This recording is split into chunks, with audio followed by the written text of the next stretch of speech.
સદગુરુ ભગવાન પ્રિય હો। આજે ભક્તિ દાતારી અને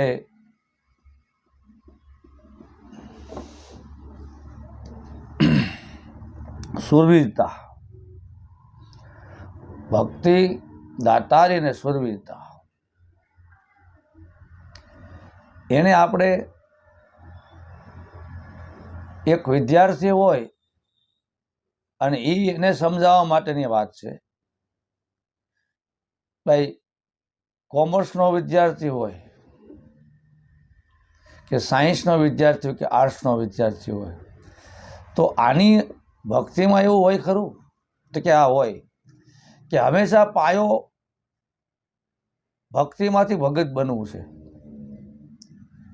તો એને આર્ટ્સ કહેવામાં આવે। અને દાતારીમાંથી દાતારી કોને કહેવી? તો કે જે કોમર્સ, જેને આપલે કરવી, લેતી દેતી, જેને ગણિત, એકાઉન્ટ જેને કહેવાય સીએ, એમ પહેલું આપણે ભક્તિ શરૂ કરી, બરાબર છે, પહેલું પગથિયું તો ભક્તિ આર્ટ્સની છે કે ભાઈ કલા, સંગીત, સાહિત્ય, શબ્દ, તો પ્રથમ શબ્દ પર ભાર મૂકવાનો હોય છે। તો કે શબ્દ કયો? કે નામ। એટલે કીધું નામ સમોવડ કોઈ નહીં, જપ તપ તીરથ યોગ, નામે પાતક છૂટ્યા, નામે નાશે રોગ।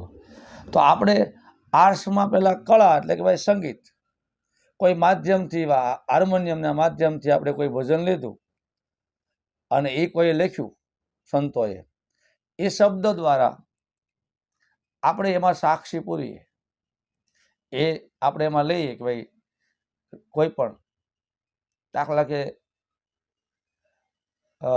સતાર કહે છે, મોંઘો મનુષ્ય દેહ મળ્યો ફરી ફરી નહીં મળે, વારંવાર ભાઈ તું ભજ। તો ભજવું કેમ? ઈશ્વરને ભજવા કેમ? તો પેલું આર્ટ્સમાંથી સમજવું પડશે, એટલે કે ભાઈ ભક્તિમાંથી ભગત બનવું પડે। ભગત કોને કેવું? કે જે આડંબર નથી કરતો એને ભગત કહેવાય,